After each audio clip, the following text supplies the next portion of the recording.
Danos la fortaleza para enfrentar las inevitabilidades de nuestra vida terrenal. Cúbrenos con tu manto de luz cuando nuestras fuerzas decaigan. Aliméntanos con tu agua de vida y así poder hacer tu voluntad y ya no más la nuestra. Aléjanos de toda tentación y protege e ilumina a nuestros. Prepáranos para ser sembradores de tu verdad. Te lo pedimos en nombre de tu amado Hijo Jesús. Amén. Amén. Amén. Adelante, Esa Miguelito. palabra. Vamos, Miguel, con los apóstoles. Comparto pantalla. Bueno, ahí te dejo, espera. Ahí está.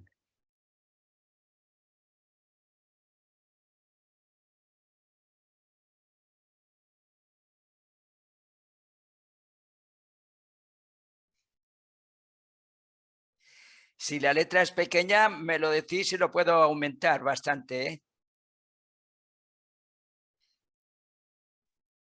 Se ve muy bien. Ahí se ve Vale. bien, se ve bien. Vale, perfecto. Bueno, pues os pongo un poco en antecedentes. Yo lo que he hecho ha sido buscar en todo lo que es la cuarta parte, ¿no? Solo una ligera puesta en escena de cómo el maestro fue eligiendo a sus apóstoles. ¿Por qué? Porque al final haré la conclusión de que no fueron por casualidad, no fueron así a voleo, ¿no? Quiero decir que yo creo que cuando el maestro eligió cada persona, por lo menos a los 6 primeros apóstoles, conocía bastante bien cómo era la calidad y las cualidades de cada apóstol, ¿no? Y bueno, a ver si al final, después de hacer esta lectura, no es muy extensa, a ver si después puedo hacer una pequeña conclusión de lo que yo pienso, que no tiene por qué o no tenéis por qué estar de acuerdo, ¿no? Porque yo le doy una importancia bastante grande a por qué eligió a cada apóstol. O sea, no voy a profundizar en ningún currículum, entre comillas, de cada apóstol, pero sí a ver qué tal os parece esto que he hecho para compartir. Con vuestro permiso leo. Y no tiene una continuidad, a veces sí tendrá continuidad, pero solo he ido sacando pequeños extractos de cada párrafo, pero todo es literal dentro de lo que es la versión latina. Dice, durante su gira por el mundo romano y mediante esas experiencias, el Hijo del Hombre completó prácticamente su formación educativa por contacto con la diversidad de pueblos que había en el mundo en su tiempo y generación, sabiendo cómo vivían y sacaban adelante su existencia los hombres de Urantia. O sea, ya sabemos que desde que ya estaba allí en el cruce de carretas como carpintero en su casa, ¿no? Él le gustaba estar allí en contacto siempre con los mercaderes que iban y venían en aquel cruce, ¿no? Sigo, dice, el propósito real de este recorrido por la cuenca mediterránea, ahora ya nos lleva ahí, supongo, a los tiempos de Ganot y Ganit, era conocer, remarco siempre, ¿no? Porque él, lo que para él era importante era esto, conocer a los hombres. Dice que se acercó mucho a centenares de miembros del género humano en este viaje.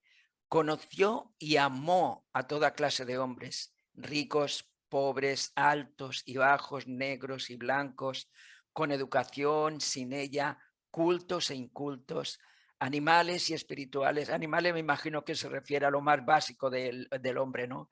Animales y espirituales, religiosos y no religiosos, morales e inmorales.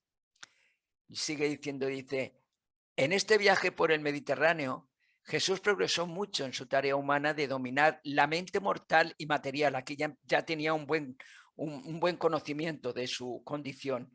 Dice, bueno, repito, dice, en este viaje por el Mediterráneo, Jesús progresó mucho en su tarea humana de dominar la mente mortal y material. Y su ajustador interior progresó mucho en la ascensión y conquista espiritual de este mismo intelecto humano. Y remarca aquí en rojo, nos dice, al final de esta gira, Jesús sabía prácticamente con toda certeza humana que era un hijo de Dios y un hijo creador del Padre universal. Dice, en el sentido espiritual, Jesús atravesó la vida mortal desde lo más bajo hasta lo más alto, en el sentido espiritual, desde el principio hasta el fin. Pero desde el punto de vista material, podría parecer que se libró de vivir en los dos extremos sociales de la existencia humana. Y dice, pero desde el sentido de vista intelectual, se familiarizó plenamente con la experiencia total y completa de la humanidad. Esto es lo que yo resalto, ¿no? Siempre pongo bastante énfasis en lo que él quería, que era conocer la condición humana en todas sus facetas. Increíble. Dice, Jesús conoce los pensamientos y los sentimientos, las necesidades y los impulsos de los mortales evolutivos y ascendentes, de los mundos desde su nacimiento y ascendentes de los mundos desde su nacimiento hasta su muerte. Bueno, aquí es donde nos habla ya de la elección de los 4 primeros apóstoles. Dice, de todos los seguidores de Juan Bautista, el más profundamente impresionado por Jesús era un tal Andrés. Dice que Jesús recibió cordialmente a Andrés como el primero de sus apóstoles. En cuanto Jesús y Andrés llegaron al campamento, todo esto ya lo hemos leído todos, ¿no? Pero bueno, es una especie de repaso así por encima, resaltando lo que para mí era más Dice, en cuanto Jesús y Andrés llegaron al campamento, Andrés fue en busca de su hermano, explicándole que Jesús había aceptado su ofrecimiento de trabajar con él y le propuso que fuera él también a unirse con Jesús al servicio del reino. Dice que, bueno, cuando yo pongo puntos suspensivos es que hay bastante más texto y lo redirijo hacia mi interés, ¿no? Dice, al recibir a Simón como segundo apóstol, Jesús le llamó la atención, le dijo, Simón, tu entusiasmo es muy loable, pero peligroso para el trabajo del reino. Te recomiendo que midas mejor tus palabras. Simón era, pues eso, vehemente en sus maneras de expresar, ¿no? Y le dice que le gustaría cambiar su nombre por el de Pedro. Sigue diciendo, cuando Jesús se hubo marchado a Pella a pasar la noche, entonces aparecieron Santiago y Juan, los hijos de Zebedeo, que conocían y amaban a Jesús desde hace mucho tiempo. Y sigue diciendo, dice, Jesús dormía cuando los hijos de Zebedeo llegaron a su habitación, pero lo despertaron diciendo, mientras te esperábamos, te buscábamos por las colinas, ¿por qué has preferido a otros antes que nosotros? ¿No? Ya esa naturaleza de celo humano, que hemos vivido tanto tiempo contigo y has elegido a Andrés y a Simón como tus primeros compañeros para el nuevo reino. Y entonces él le responde, ¿no? Dice, en mi corazón yo contaba con vosotros para los consejos del reino, incluso antes de que se os ocurriera pedírmelo. Jesús y sus 4 apóstoles, discípulos, habían avanzado bastante hacia Galilea. Dice que antes de cruzar el Jordán para dirigirse a Nazaret por Naín, Jesús vio venir hacia ellos por la carretera a un tal Felipe de Betsaida con un amigo. Jesús conocía a Felipe de antiguo y era también muy conocido por los 4 apóstoles que acompañaban, por los 4 nuevos apóstoles. Pero Natanael, que vivía en Caná de Galilea, no conocía a Jesús.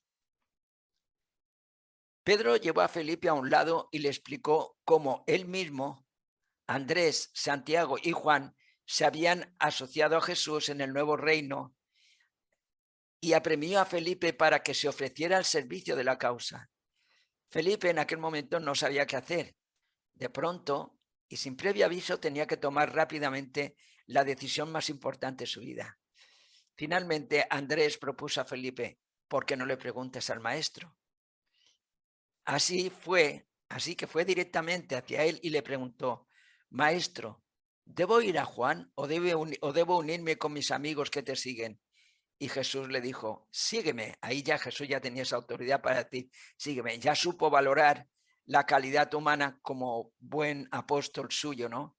Ahí tenían como eran apóstoles de Juan y todo esto de Bautista, tenían una lucha todavía entre decidir por el maestro o seguir fieles a Juan.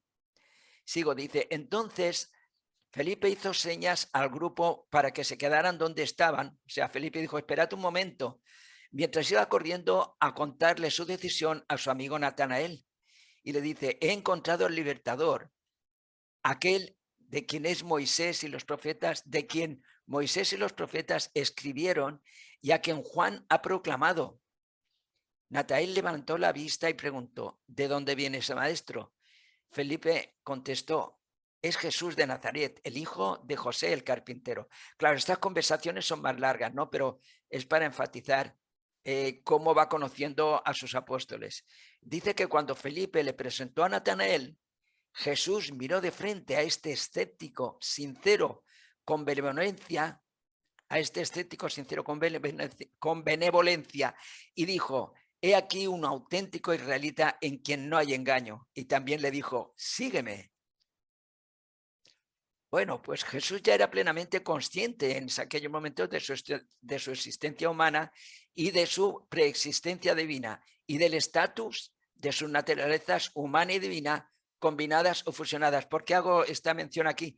Porque él ya tenía suficiente sabiduría y conocimiento con la ayuda de desajustador para ir valorando qué tipo de perfiles quería que fueran sus apóstoles, o por lo menos así lo interpreto yo. Dice, Jesús aprovechó este tiempo de espera para intentar enseñar a sus compañeros, todavía no le llama apóstoles, cuál debía ser su actitud hacia los diversos grupos religiosos y partidos políticos de Palestina, que allá les daba consejos. Y las palabras de Jesús eran siempre, tratamos de ganarnos a todos, pero no pertenecemos a ninguno. Así como diciendo, no. Bueno, aquí entonces, al decir tratamos de ganarnos a todos, el libro nos hace una pequeña pasada por encima, nos dice, los escribas y los rabinos en conjunto eran los llamados fariseos. Los saduceos estaban compuestos por los sacerdotes y ciertos judíos ricos. Los esenios eran una verdadera secta religiosa, lo desarrolla en el libro, pero no daba tiempo para hacerlo todo. Los celotos eran un ferviente colectivo de patriotas judíos, buscaban la independencia de Roma. Los herodianos eran un partido puramente político que abogaba por la emancipación del gobierno directo de Roma.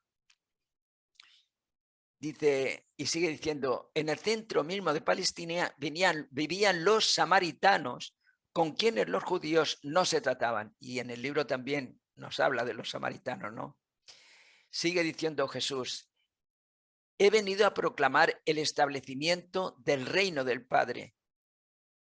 Y este reino incluirá a las almas adoradoras de judíos y gentiles, de ricos y pobres, de libres y esclavos.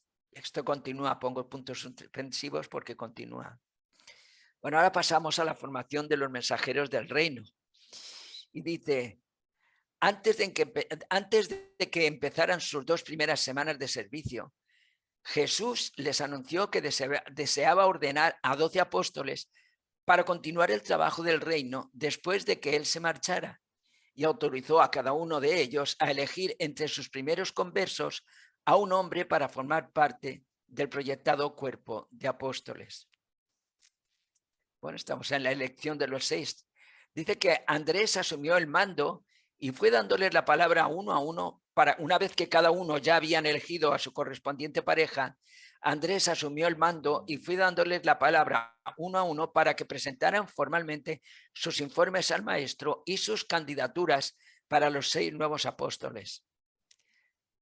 A medida que cada uno presentaba a su candidato a apóstol, Jesús sometía la propuesta a votación de todos los demás y así los 6 nuevos apóstoles fueron aceptados formalmente por los 6 más antiguos.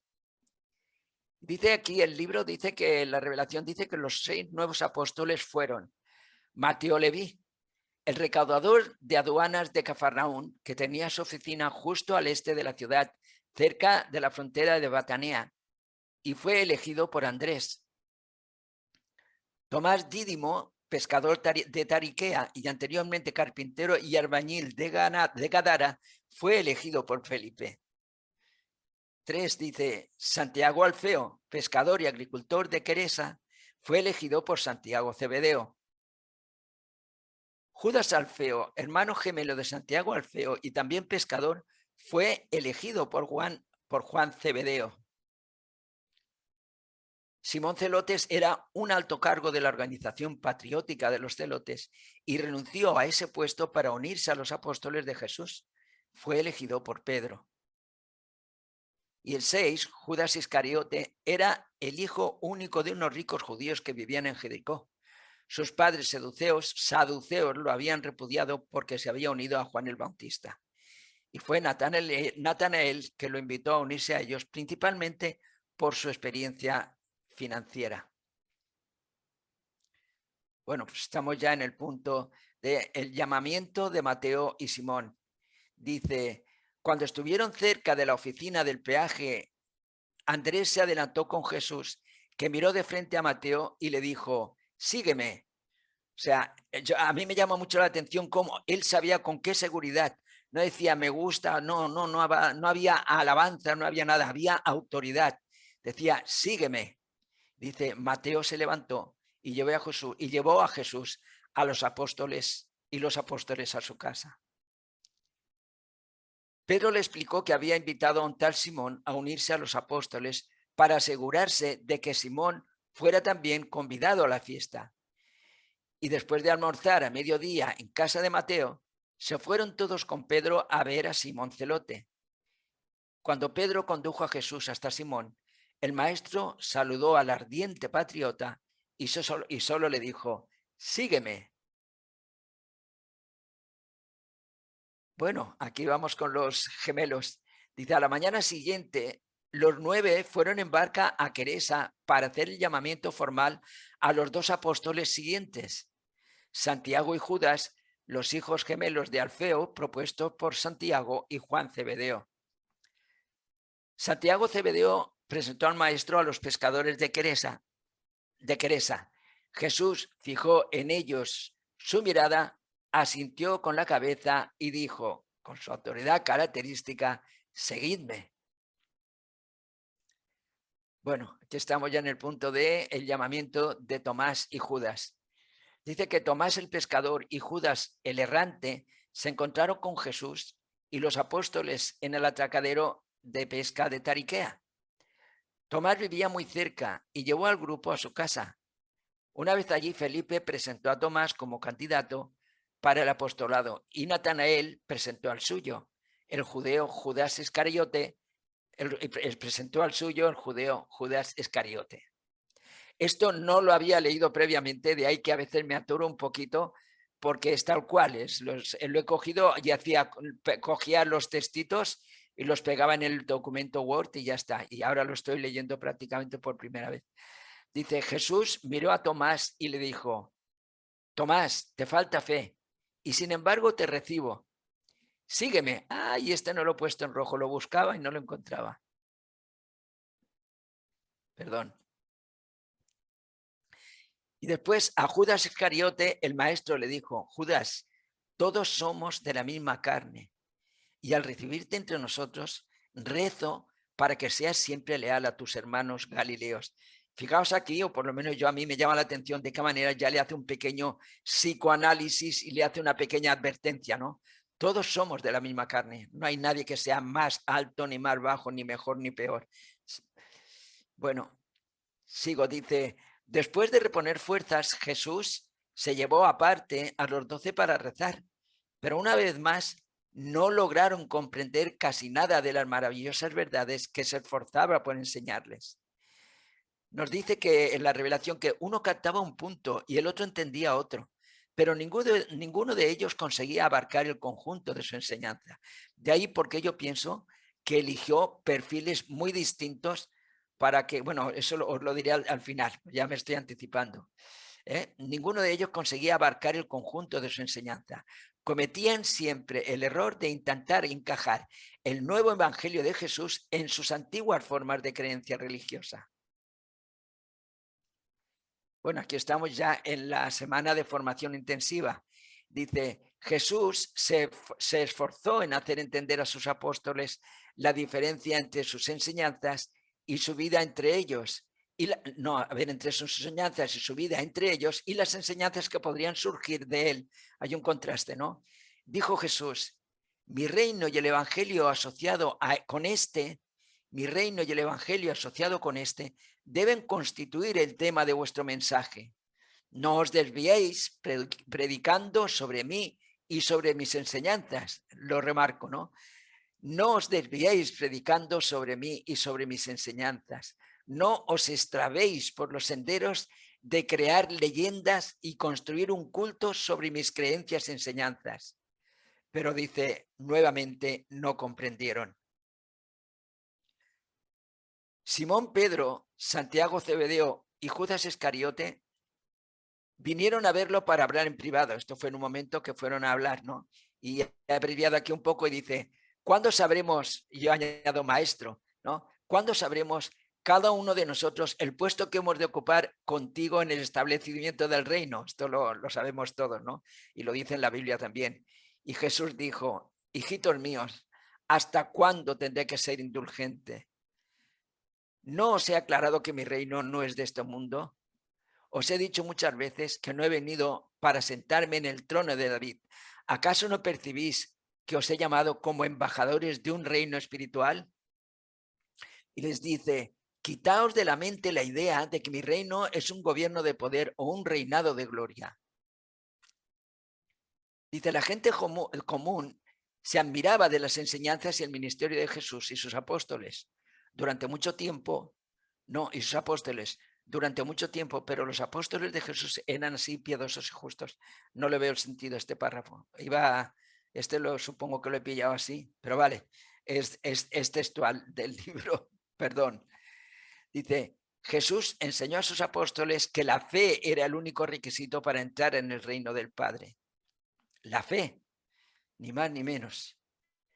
Dice que los discípulos aprendieron muy pronto que el maestro tenía un profundo respeto y una compasiva consideración por todo ser humano con quien se encontraba, a toda clase de hombres, mujeres y niños. La organización de los 12 dice, los apóstoles se organizaron muy pronto de la siguiente manera. Andrés, el primer apóstol elegido, fue nombrado presidente y director general de los 12. Pedro, Santiago y Juan fueron nombrados los compañeros, los acompañantes personales de Jesús. Felipe fue nombrado mayordomo del grupo. Era su deber proveer alimentos y asegurarse de que los visitantes estuvieran abastecidos, tuvieran cosas para comer, algo de comer. Natanael velaba por las necesidades de las familias de los 12. Él estaba pendiente de que no tuvieran carencias. Dice que enviaba fondos cada semana a los que se encontraban necesitados. Mateo era el agente fiscal del cuerpo apostólico. Su deber era cuidar de que el presupuesto estuviera equilibrado y la tesorería abastecida.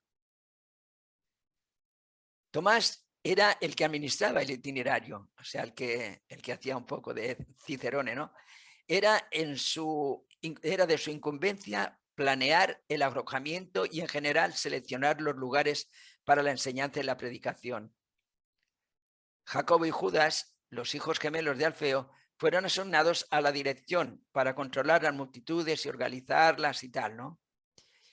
A Simón el Celote se le puso a cargo de la recreación y el esparcimiento. No tiene sobra comentario, ¿no? Recreación y esparcimiento. Hasta eso lo tenían en cuenta. Dice que a Simón el Celote se le puso a cargo, no, perdón, lo acabo de leer. Dice, Judas Iscariote fue nombrado tesorero. Llevaba la bolsa, pagaba todos los gastos y llevaba los libros. Bueno, ya estamos casi terminando. Dice, los apóstoles aprendieron de Jesús acerca de lo concerniente al reino del cielo.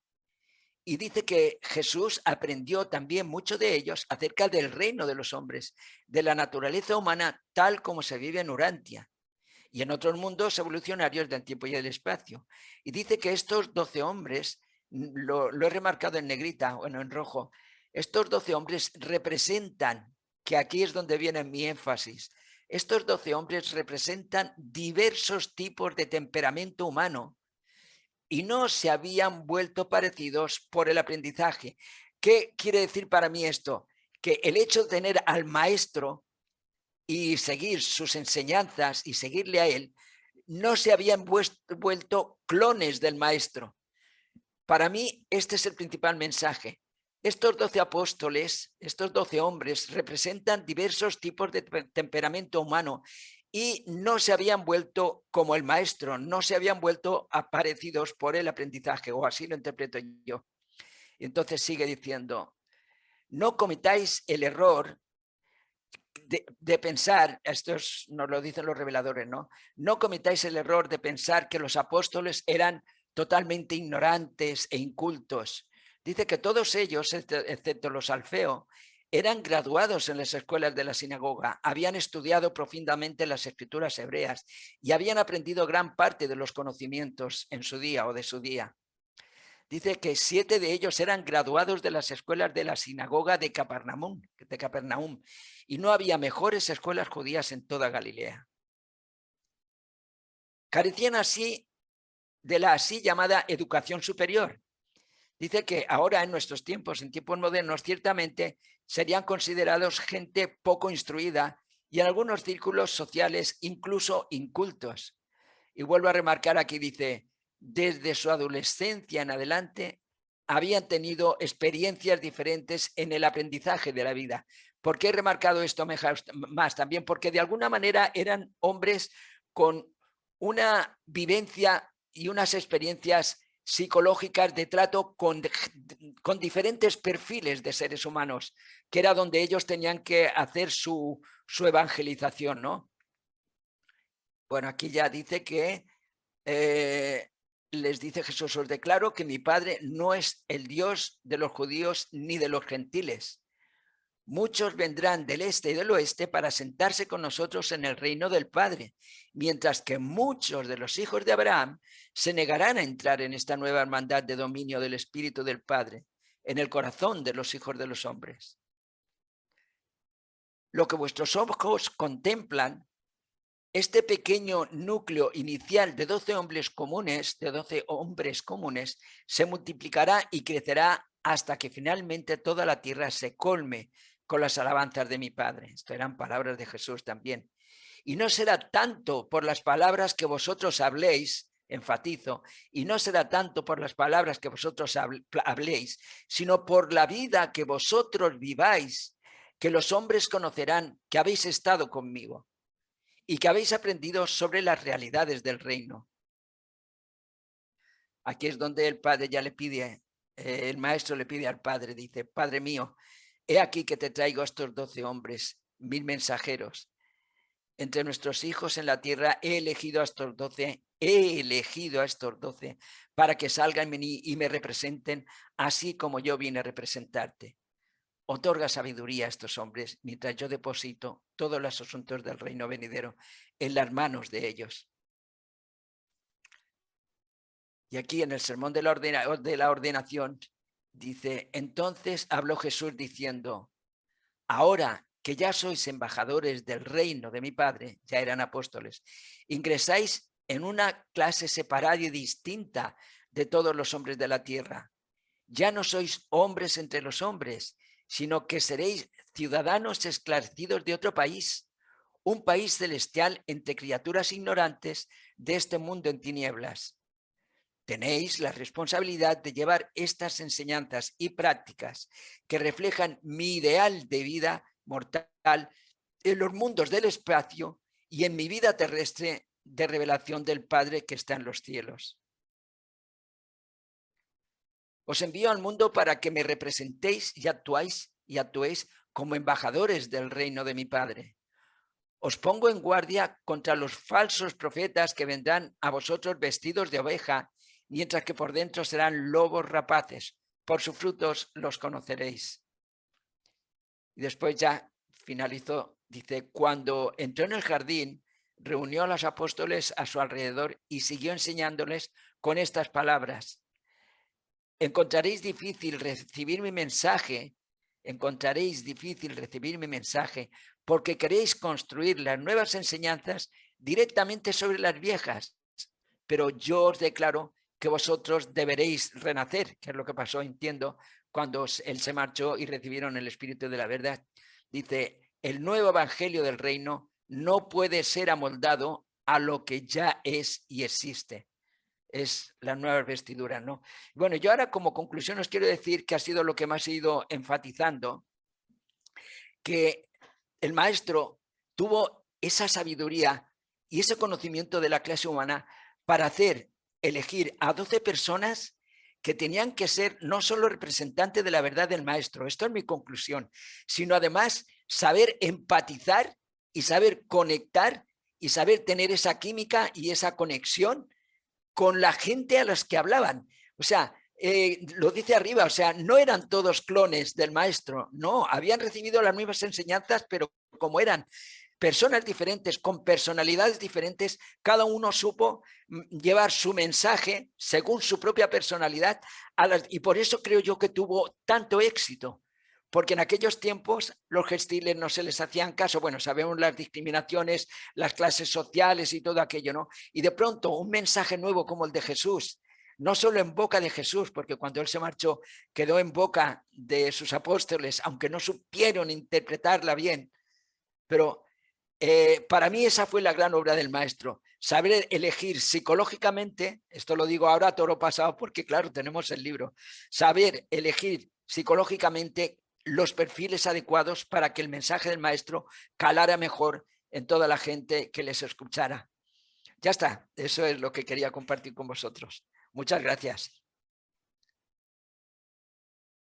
Gracias a ti, Miguelito. Gracias, Miguel. Excelente resumen, bastante comprimido de lo que nos dicen los reveladores de manera general sobre los apóstoles. Sí, Fuiste sí, no he quitado muy, ningún, porque ahora cuando vosotros tengáis que hacer vuestras presentaciones serán completas de cada apóstol. Yo quería hacer lo que he hecho, me apetecía enfatizar sobre todo la sabiduría del maestro para poder hacer su gran obra. Nada más, gracias, perdón que te haya interrumpido. excelente. Ya te voy a dar la palabra, Marita. Aquí varias cositas en relación con la pregunta de Alicia de cómo enfocar su tema como quieras. Aquí estamos siguiendo las enseñanzas de la escuela de Urmia.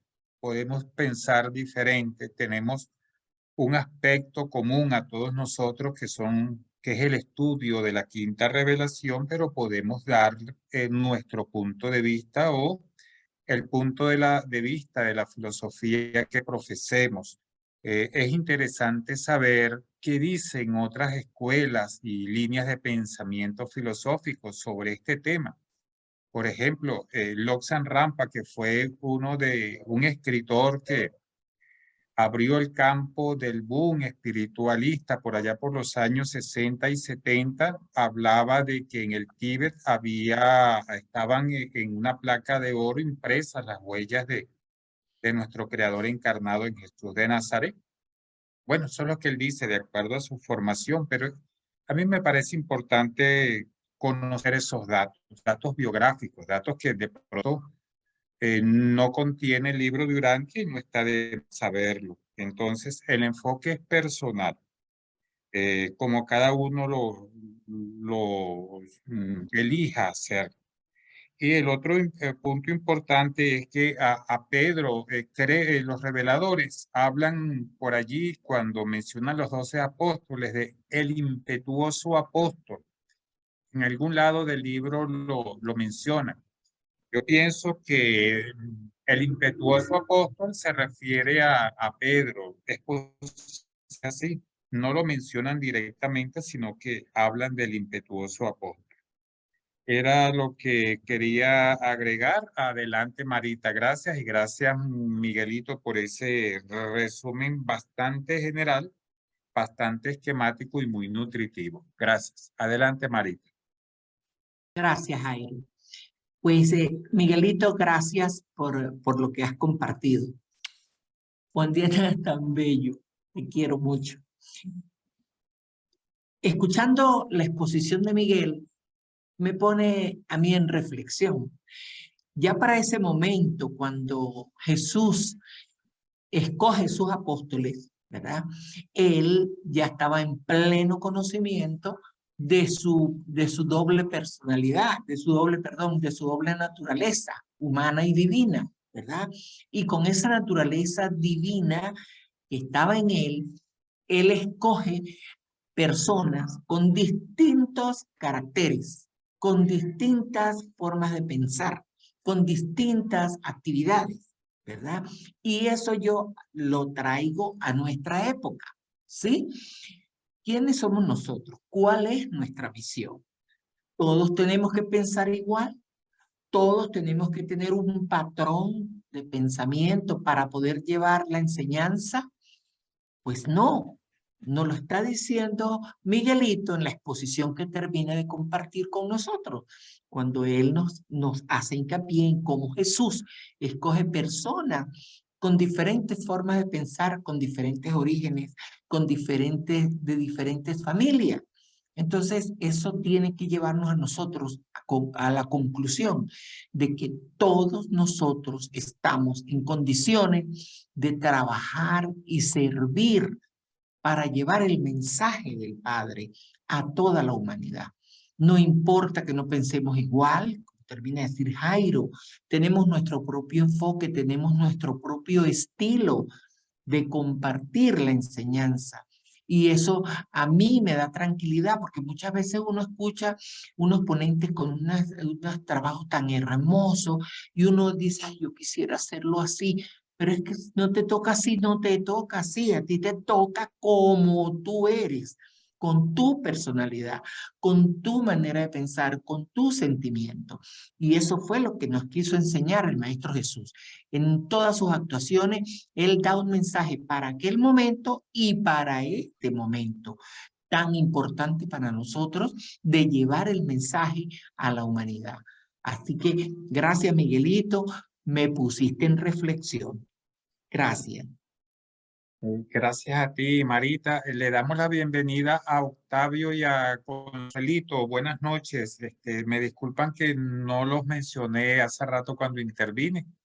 Bienvenidos y aquí estamos hoy iniciando un conversatorio sobre los 12 apóstoles y además incluimos a 2 evangelistas que no fueron apóstoles como complemento para tener una visión general de todo ese trabajo que iniciaron estos 2 hermanos.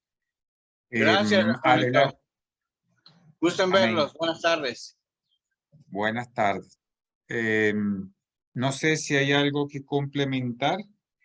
Observen que esa palabra sígueme, ¿no? Como nos decía Miguelito, con esa autoridad, pero a la vez de ese tono de autoridad, tal vez con un tono de mansedumbre, de pacificidad, de amabilidad, no con un tono autoritario, ¿no? Como podría pensarse, sino más bien con un tono fraternal. Sígueme, pero firme, porque, bueno, había que tomar decisiones. Yo siempre he pensado que toda la encarnación de nuestro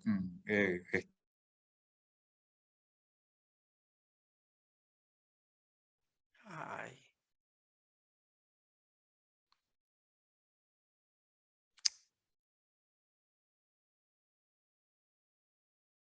Ah, vaya.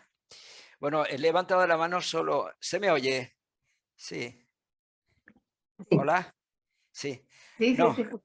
Vale, no, ha vuelto. Está aquí Jairo otra vez. Bueno, les iba a terminar diciendo que yo siempre he creído que la encarnación de nuestro creador acá en Urantia forma parte de un drama cósmico ya diseñado de alguna manera. Allí intervinieron personajes cumpliendo un rol, por lo menos en lo que a mí se refiere dentro de la fe cristiana. Crecí en desarmonía con Judas, porque, bueno, le echaba todos los males de todo ese sacrificio, toda esa vez.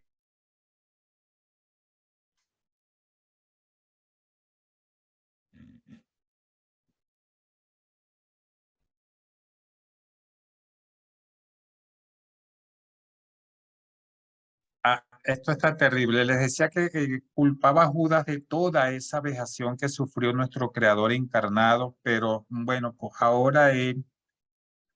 lo he entendido mejor como persona, como ser humano. Era su papel, tenía que desempeñarlo de la mejor manera. Gracias. Adelante. Si me saca el sistema y no regreso, por favor, Miriam, toma el control. Gracias. Adelante. No, solo es hacerte un pequeño matiz, Jairito, que la palabra autoridad viene textualmente en el libro. Cuando habla de sígueme, pero no en autoridad de ordeno y mando, sino era autoridad de saberse cierto cuál era su papel y el cometido. O sea, él se sentía una autoridad de que estaba allí ejerciendo y estaba para lo que había venido a hacer. O sea, y entonces ese sígueme no era en plan militar, ¿no? Por ejemplo, no. Pero lo dice textualmente, es sígueme, porque él ya sabía cuál era su papel, su cometido y el trabajo que tenía que realizar. Y entonces, de alguna manera, era el maestro. O sea, está claro que ese sígueme era desde la humildad, porque ha sido el hombre más humilde que ha habido en la tierra, ¿no? Pero sí, pone exactamente, textualmente pone con autoridad. O sea, cuando él decía sígueme, lo hacía con autoridad, pero consciente de quién era, no de quién mandaba u ordenaba, ¿no? Solo eso, gracias. María Alicia. Gracias a ti, Miguelito. Sí. Adelante, Alicia. Perdón, Miriam. Adelante, Alicia. Sí. Bueno, me pareció hermoso el trabajo, Miguel. El resumen es tan armonioso, ¿no? Que te da un pantallazo muy general, pero muy, muy rico. Me gustó mucho eso del sígueme, que están de hablar. Yo creo que sí, no hay que verlo como una autoridad militar, pero ni ahí, por supuesto, ni una dominación, sino que es esa voluntad divina, ese rayo de poder que él tenía, como para llamar a tu alma. Es como que despertó el alma de los discípulos. Es como una iniciación. Cuando él le dice sígueme, de esa forma, esa palabra, es como cuando se abrió, es el puro verbo, como cuando se abrió el universo.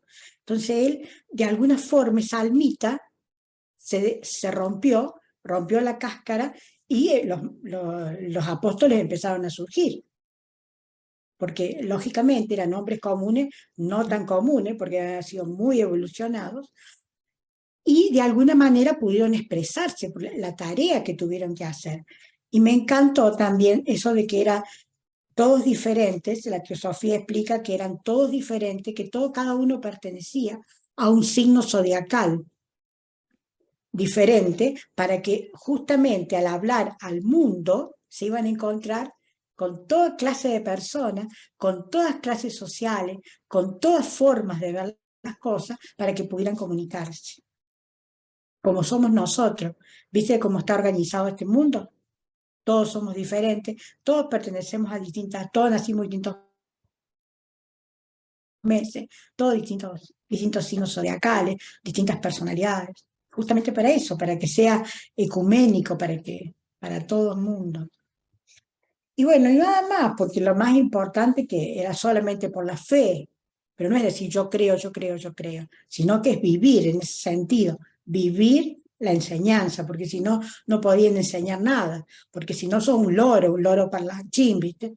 No, eran genio y figura, si no, no se hubiera expandido. Porque vos decís yo creo, pero si tu vida no te acompaña, no convences a nadie. Entonces, eso me parece muy relevante, muy hermoso. Bueno, nada más, chicos, está hermoso todo. A mí me encanta la figura de Jesús, me parece fantástica. De Cristo, le digo yo, Cristo Jesús. Gracias, Alicia. Sí, ahí es indudable que en esa mente mixta de nuestro Creador encarnado, esa mente material y esa mente espiritual ya como hijo creador, indudablemente que, como nos decía Miguelito, podía captar que más allá de lo que pueden ver los ojos físicos y la psicología moderna de estos siglos, ya dos siglos después, y por alguna razón muy específica, él eligió a esos 6 y confió en su criterio para que esos 6 eligieran a otros más.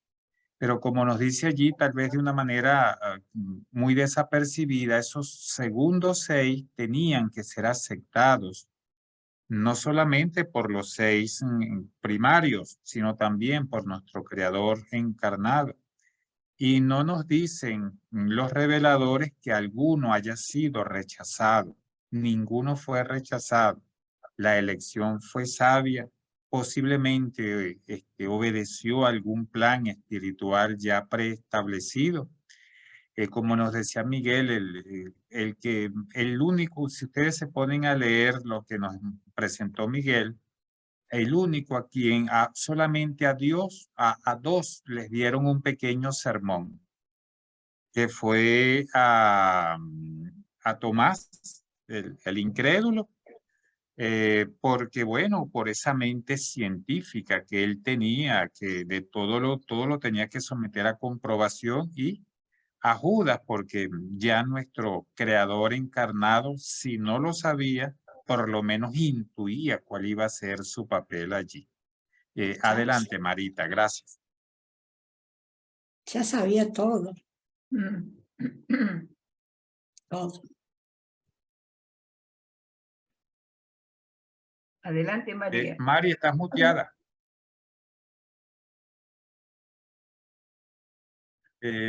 ¿Será que se le cayó? Mari está aquí mismo en esta ciudad, bastante retirado. Vivimos algo retirado. Ella vive en una parte más alta, hacia la montaña. Probablemente se le cayó la señal. Por esos lugares la señal es más deficiente. Yo estoy en lo que podría llamarse la ciudad o el centro más poblado. Desapareció. Mari. Sí, ahí puso en el chat que está el internet bastante mal recién. Sí. Bueno, Claro. perfecto. Pero aquí estoy nuevamente. Ay, Marita. Yo, Jairito, yo interpreto la vida de Jesús según la quinta revelación es algo apasionante. Cada actuación, cada palabra, cada hecho del maestro es una enseñanza para esa época y para nosotros en la actualidad. ¿Qué entiendo yo de lo que hace Jesús en ese momento de darle la facultad, vamos a decirle, a los 6 primeros apóstoles para que escogieran a uno más y lo llevaran para que ingresara al cuerpo apostólico? Yo interpreto el mensaje de él es que toda aquella persona que nosotros traigamos a este mensaje, a esta revelación, va a ser recibido y va a ser aprobado, ¿verdad? A nivel espiritual. Entonces nos están dando a nosotros esa facultad. Tomen, traigan aquí, escojan a alguien, tráiganlo, que no va a ser rechazado. Es lo que yo interpreto de ese gesto del maestro al enviar a sus 6 primeros apóstoles a que llevaran a uno más. Gracias. Gracias a ti, Marita. Sí, nos deja una gran enseñanza.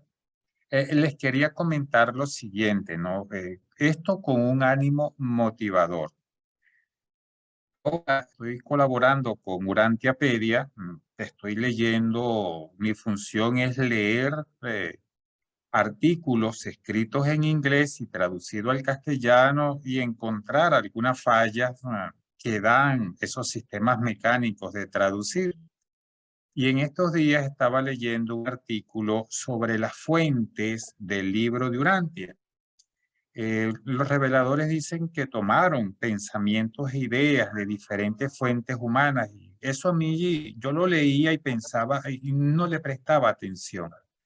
Leyendo este artículo, el autor analiza el libro de un católico protestante y establece el paralelismo y coloca allí frases que repite el libro Durantia muy textualmente. Para mí fue impresionante este punto, pero también muy esclarecedor, porque sí, hoy por lo menos yo leía que los reveladores nos dicen que tomaron más de 1500 ideas o palabras, algo así, pero él lo veía de manera nebulosa. Ahora vengo a caer en cuenta de que sí se tomaron esos libros. No es ni se tomó, ¿qué dice el autor? Que el revelador que escribió sobre la vida de Jesús, lo que hizo fue utilizar esas ideas para expresar en lenguaje moderno y en palabras modernas los acontecimientos que está narrando. Me parece una explicación bastante lógica. Lo voy a descargar y se los voy a compartir. Gracias. Adelante, Miguelito. Sí, no solo hacer un pequeño, por lo que ha dicho nuestra María Auxiliadora sobre el trabajo que nos corresponde a nosotros, ¿no? Pero que nos quede, creo que nos debería tener muy claro que dice en el 141.7, un párrafo dice, y no será tanto por las palabras que vosotros habléis, repito, y no será tanto por las palabras que vosotros habléis, sino por la vida que vosotros viváis, que los hombres conocerán que habéis estado conmigo. O sea, estamos hablando, ¿no? Es que a veces, no sé cuál de vosotros habéis dicho, que ya así ha sido, creo, Alicia, ¿no? Podemos tener mucha verborrea, cantar, que tenemos fe, pero yo eso siempre pongo el mismo ejemplo. Una canción, ¿no? Una canción romántica, bonita, que nos pueda gustar a todos. Parece mentira que esa misma canción, de que la cante una persona que la hace desde lo normal, ¿no? Desde la mente, que la entiende y tal, a esa otra persona que vive esa canción y la siente, la diferencia está en que una te pone la piel de gallina y la otra no. Estamos hablando de la misma canción, puede ser interpretada exactamente, perfectamente por ambos intérpretes, pero una te va a llegar al corazón y la otra dirá, ay, qué bonita, nada más, ¿no? Pues esa es la diferencia, que no es tanto las palabras que vosotros habléis, sino por la vida que vosotros viváis. Una persona cuando canta una canción y la siente y la vive, la transmite, y nosotros en nuestro comportamiento es lo que nos corresponde, ¿no? Es bonito decirlo, o sea, que así es muy cómodo aquí, quedar bien y soltar el parrafito y ya está, ¿no? Pero es una realidad que la tenemos que entender y tenemos que, bueno, pues transmitir con el corazón y sobre todo actuar con hechos, que las palabras son muy fáciles, son gratis, pero los hechos ya son más complicados, llevan más trabajito, ¿no? Solo quería decir eso. Gracias, Miguel. Gracias. Consuelo. Vale, lastimosamente llegué tarde y no vi el trabajo. Pero sí hay algo que al menos yo veo mucho de las enseñanzas de Jesús cuando trabaja en equipo con tantas personalidades diferentes. Y pienso que también nos enseña a trabajar en equipo, a tolerar, a tener paciencia, a sacar lo mejor de cada una de las personas y crecer en esas diferencias. Igual recuerdo cuando su hermano menor Judá le daba tantos problemas, lo mismo, él tuvo tanta paciencia y pienso que es parte de lo que él nos enseña a crecer en la diferencia, a trabajar en esa paciencia y tolerancia con las diferencias y las diferentes personalidades. Él saca lo mejor de cada uno de ellos, por supuesto. Es nuestro creador y nos conoce y sabe el potencial, pero creo que en eso nos enseña mucho a la tolerancia y a trabajar en equipo. Eso era. Sí. Consuelo, si quieres yo le puedo mandar este trabajito a Jairo y después que lo distribuya, si quieres te lo manda por si tienes interés en leerlo. Claro que sí. Son Claro que sí, pequeñitas perlas de las enseñanzas del maestro, no va más allá, pero todo es literal y está en el libro Durantia. Bien, pues ya se lo mando a Jairo y así lo puedes leer. Vale, muchas gracias. ¿Saber lo valioso que, bueno, yo soy fuera del grupo de Urantia, tengo otra investigación, pero me encanta, realmente me encanta, lo encuentro muy valioso. Lo que lo encuentro realmente valioso es que esto es casi todo son transcripciones. Nosotros creemos que, o estudiamos, que todo queda grabado en la memoria de la naturaleza. Eso que queda grabado en la memoria de la naturaleza, nosotros llamamos akasha, está todo ahí. Grandes seres que tienen condiciones especiales lo pueden leer. Entonces lo que nos trae el libro de Urantia es todo ese testimonio de lo que pasó realmente, que está grabado en el libro de la naturaleza, que nosotros lo desconocemos todo, porque ¿qué quedó? Solamente el relato de los 4 evangelistas seleccionados por el Imperio Romano, y todo tergiversado. Pero no sabemos nada de esta historia rica de Jesús, no sabemos, no conocemos.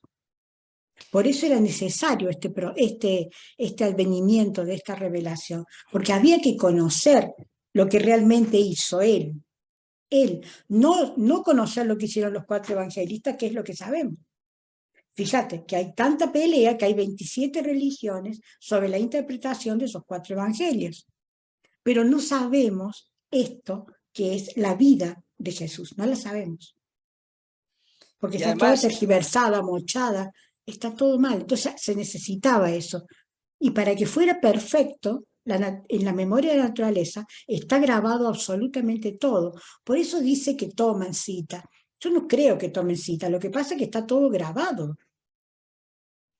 Cuando Blavatsky tradujo la doctrina secreta, también de la memoria de la naturaleza, dicen, o se dicen los estudiosos, 1200 textos están citados, y con lujo de detalle, así, tal cual, de memoria. Pero no porque se lo supiera, sino que era capaz de leerlo y transcribirlo. El mismo proceso que han usado aquí. No es que hayan seguido, sino que está impreso en la memoria de la naturaleza. Y eso está en todos lados. Por supuesto que ustedes a lo mejor no creen, pero bueno, nosotros como los investigadores teósofos, sí lo creemos. Sí lo creemos. No, yo podría decirte, no, yo no, perdón, sí, Jairo, adelante. Miguelito. No, adelante, Miguelito. No, quería responderle un poquito al comentario de Alicia.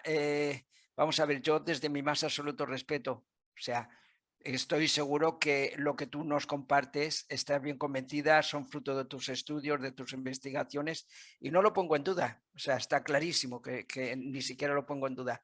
Pero claro, nosotros tenemos, o por lo menos yo, y todos los que tenemos esa fe, creemos en los reveladores, o sea, pero yo no creo en los reveladores porque me lo diga la revelación, porque me lo diga el libro, no, es que yo antes de conocer el libro y antes de conocer todo lo que conozco, compartiendo con vosotros, a mí, mi mente, mi intuición, mi perspicacia, llámale lo que le queráis llamar, ya me hacía, y no he tenido manifestaciones extraterrestres, extrasensoriales, no he tenido nunca jamás ningún tipo de experiencia, nunca, pero yo sabía que era una, iba a decir una palabrota, una gilipollez, la digo porque estamos en confianza, era una tontería pensar que nosotros aquí en Urantia éramos únicos y exclusivos en el cosmos.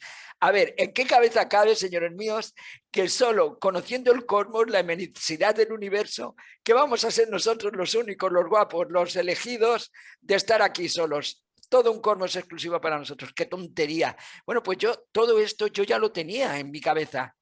Y de pronto, después de estar en todas las religiones conocidas más o menos, me encuentro con el libro de Urantia, pues claro, yo no creo en los reveladores, vale, pero sí creo en los extraterrestres. Me da igual cada uno que lo interpreta como quiera.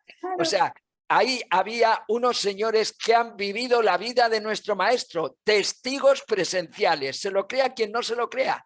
No sé si está en las plantas y en la naturaleza, hermanita, te lo digo con mucho amor y cariño, pero sí creo que había unos testigos presenciales, tal como suena la palabra, que vivieron todo esto y nos lo han podido narrar. Y eso para mí no tiene ya, vamos, ya eso es la leche, ¿vale? Bueno, Solo eso. Sí, sí, pero que me encanta tu actividad y además, ¿de qué manera? No, no, Alicia, te lo tengo que decir, hermana. Perdóname que te diga, hermana, porque yo te considero urantiana.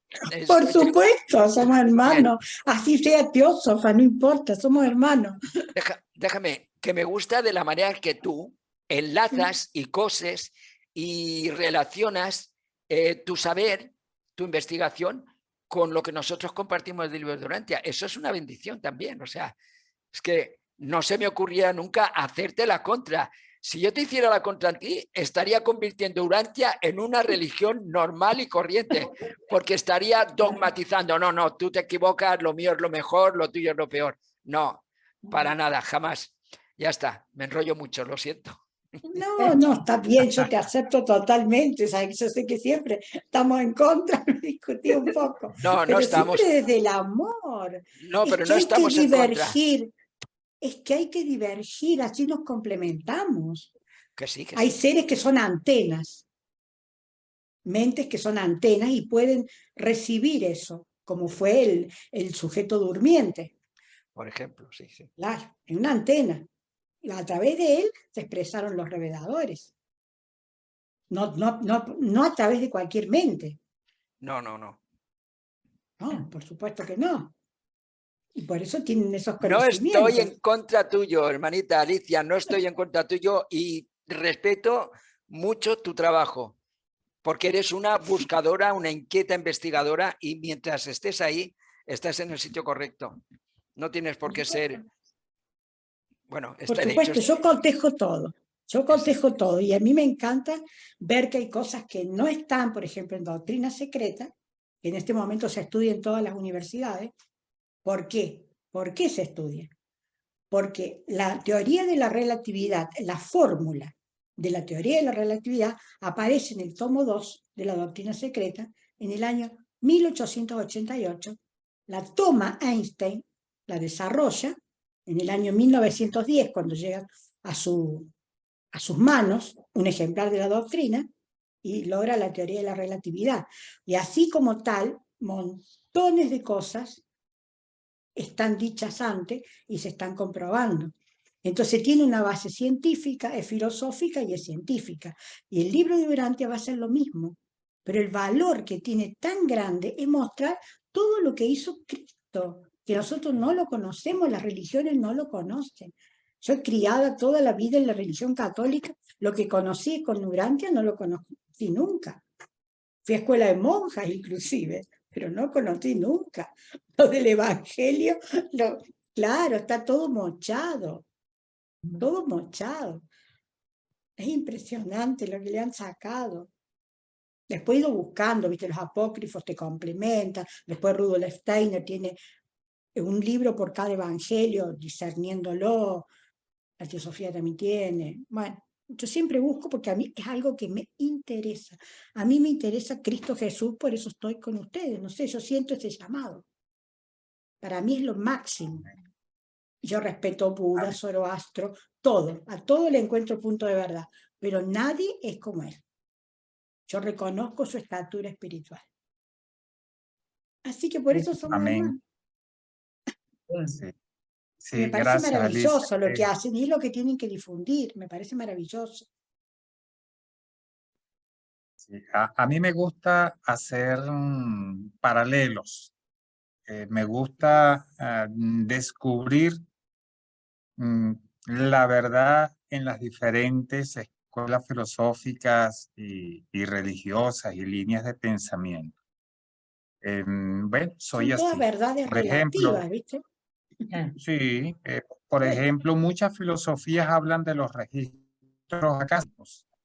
Ese conocimiento indica que todo acontecimiento se registra. Ellos dicen en la naturaleza y no dan un lugar específico.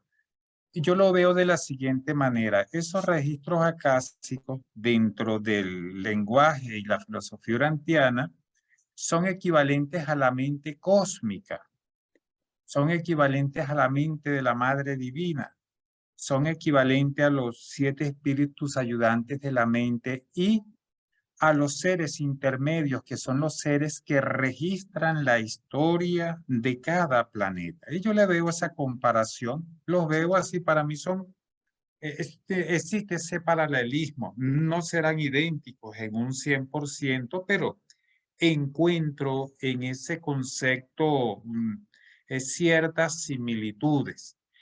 Hace tiempo, cuando les expuse sobre el origen de la cruz, también establecimos un paralelismo entre lo que nos dice la Iglesia Católica y el libro de Urantia. Y ahora, cuando hable sobre los apóstoles, también voy a hacer un paralelismo entre lo que nos dice el libro de Urantia y lo que nos dicen otras culturas. Entonces, Claro. pero a mí me gusta así, es una forma de presentarlo y cada filosofía tiene una parte de verdad, eso nos lo dicen los reveladores. Y a mí me gusta ver cómo está enfocada esa parte de verdad allí. Porque si no, ¿cómo discuto, cómo converso? Que no es discutir, ¿cómo converso con un testigo de Jehová si no sé cuál es su filosofía? Claro. ¿Cómo converso con un metafísico si no sé cuál es su filosofía, cómo piensa, en qué cree, cómo razona? Debo conocerlo, según mi criterio, para poder conversar con ellos y Claro. darle el mensaje, no convencerlos, porque quien entra convencido sale desilusionado. Cada Claro. quien tiene que llegar por sí mismo, así es. Bueno, Solo era lo que les quería decir. Adelante, Alicia. No, yo digo que yo invito siempre a estudiar y a hacer comparación, a hacer paralelismo, porque no hay verdad universal desde mi punto de vista. Todos son verdades relativas. Entonces, si te enloqueces en una, te cristalizas y te haces dogmático. Siempre hay que abrirse a otras cosas y se encuentran muchas verdades, muchas cosas lindas. Aparte somos seres cuánticos nosotros. Somos seres cuánticos. Imagínate que somos un punto en el universo, como dice la doctrina, y el círculo no está en ninguna parte, o sea, nada nos contiene. O sea que es impresionante el crecimiento que podemos tener. Cuánticos. La Así es, ciencia Alicia. cuántica te está explicando. Hoy día te está diciendo eso. Entonces, y vos te querés hacer dogmático, te querés encerrar en un círculo, y te querés cristalizar. No, para nada. Esas estructuras las está rompiendo el libro de Urantia. Y vas a ver que va a ser un trabajo de acá a 100 años. Bastante. Sí, gracias, Alicia. Adelante, Miguelito. Bueno, por favor. Sí, bueno, es que lo que acabas de compartir tú y lo que nos dice Alicia, vamos a ver, hemos leído en el trabajito este que os he presentado que eran 12 apóstoles con 12 personalidades y 12 maneras distintas de llevar el mensaje. Luego, tu mensaje para mí es tan válido como el de cualquier otro, que tú quieras hacer ese contraste entre, por ejemplo, los apóstoles tal como lo define la Biblia respecto a la revelación, lo que dice Alicia también, buscar el paralelismo dentro de lo que es su filosofía teosófica y otras investigaciones, pero siempre y cuando vayamos a esa conclusión, no, pienso yo, porque ha dicho de que nada es absoluto. Yo te diría, hermanita, yo te diría que Dios es absoluto, es único. Es la única verdad absoluta, la única. A partir de ahí, todo lo demás, nada. Es relativo, como tú bien has dicho, ¿no? Pero sí, el Padre está ahí, existe, el yo soy es auténtico. Claro, es porque, la única verdad. Porque si no estuviera el yo soy, es que hasta, perdón que ocupe demasiado tiempo, a lo mejor, hasta yo pensando en el Big Bang, yo digo, vale, Big Bang, voy a aceptarlo, venga, sí, científicamente no se ha demostrado, pero ahí está, ¿no? De pronto del Big Bang sale todo lo que conocemos, pero ¿de dónde sale el Big Bang? Vamos a buscar la raíz. Y si me apuráis, podemos decir, bueno, y entonces, ¿de dónde sale el Padre Universal? Pero es que nos lo dice también el libro, que el yo soy era el principio. Antes del yo soy no había nada. Y de pronto, ya buscarle más ya es ir a buscarle, no, ya no 6 pies al gato, sino 28, ¿no? Pero bueno, ahí está el tema, que al final tienes que ir a un inicio, a una primera causa. Y no puede ser nunca. Verdad. Sí. Claro, la única verdad que reconozco yo es no el puede, absoluto. Exacto. Y no Todo puede lo ser demás es relativo. el Big Verdad Bang. relativa. Sí, sí, totalmente. Ya está, venga.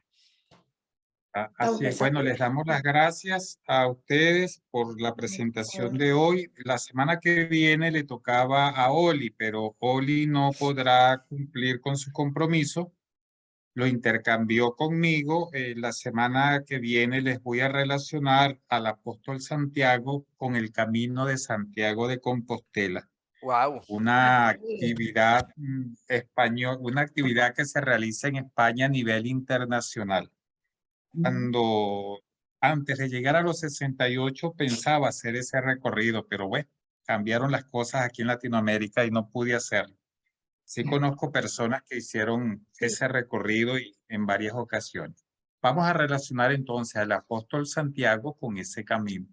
A ver, para presentar, bueno, no lo dice el libro de Urantia, pero está allí, lo dicen otros escritores y esto es lo bueno de ampliar el conocimiento, tocar otros puntos que no van en contra de lo que dice el libro y nos forma, nos amplía nuestro nivel de, por lo menos información, sino el nivel cultural. Por su atención, muchas gracias, buenas noches. Les deseamos dulce sueño. Recuerden que mañana sábado a las 10 de Colombia tenemos sábados azules y luego iniciamos el lunes con la presentación de primeras miradas, martes y miércoles con Urantia desde el amor. El martes se está estudiando la vida de Jesús. El miércoles hay conferencias libres, conversatorios libres. El jueves tenemos a Conociendo y Profundizando. Se está haciendo una lectura del libro de Urantia. Y el viernes estamos nosotros. Por su atención, buenas noches. Muchas gracias. Buen Bendiciones descanso. para Gracias ustedes. a vos. Bendiciones por el para todos. espacio. Gracias a Muchas todos. gracias. Por el Chao, espacio. chao. Buenas noches. Que tengan linda semana. Gracias, Miguelito, Gracias por ese igualmente. excelente Chao. aporte. Adiós.